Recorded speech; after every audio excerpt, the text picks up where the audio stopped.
तो वीर सावरकर ने बम बनाने का मैनुअल भारत में भेजा था। उस बम बनाने के मैनुअल की प्रतियां और बमों के साथ वीर सावरकर के बड़े भाई को गिरफ्तार कर लिया जाता है।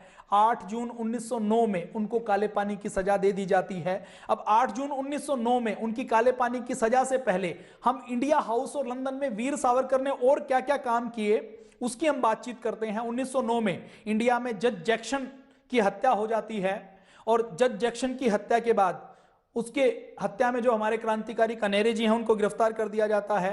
उनके पास वीर सावरकर के पत्र मिलते हैं। तो वीर सावरकर 1906 से लेकर 1908-9 तक लगातार क्रांति कर रहे हैं। भारत के अंदर जितनी किंग्सफोर्ड के ऊपर खुदीराम बोस हमला करता है, कन्हई जैक्सन को मारता है, रैंड की हत्या होती है जो पहले हो चुकी है, तो उस समय क्रांति का पूरा वातावरण वीर सावरकर के सामने बनता है। और उसमें जो 80% क्रांति की घटनाएं हैं उसमें पिस्तौल वीर सावरकर भेजते हैं, बम बनाने का फार्मूला वीर सावरकर भेजते हैं।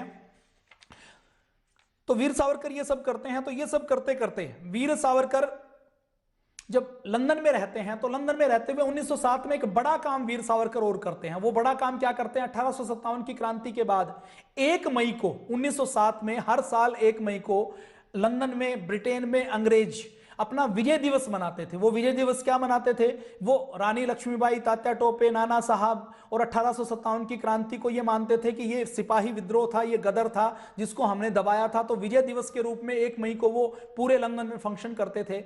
जब वीर सावरकर और उनके साथियों ने देखा कि ये लंदन में फंक्शन करते हैं और इस फंक्शन में ये 1857 की क्रांति को केवल गदर या सिपाही विद्रोह कहते हैं और बड़े गर्व के साथ कहते हैं कि हमने उस सिपाही विद्रोह और गदर को कुचल दिया था, तो वीर सावरकर 10 मई 1907 में बड़े स्तर के ऊपर 1857 की क्रांति को क्रांति के रूप में मनाने का निर्णय लेते हैं। लंदन में ये एक बड़ा काम वीर सावरकर ने किया। तो वो इंडिया हाउस को खूब अच्छे से सजाते हैं।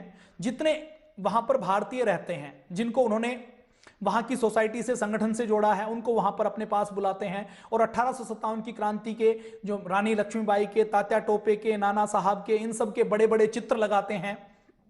उन चित्रों के ऊपर श्रद्धांजलि समर्पित करते हैं और अंग्रेजों की मांद में वहां पर वो घोषणा करते हैं कि 1857 की क्रांति कोई गदर नहीं थी, कोई सिपाही विद्रोह नहीं था। 1857 की क्रांति, 1857 की जो क्रांति थी वो स्वतंत्रता का पहला संग्राम था।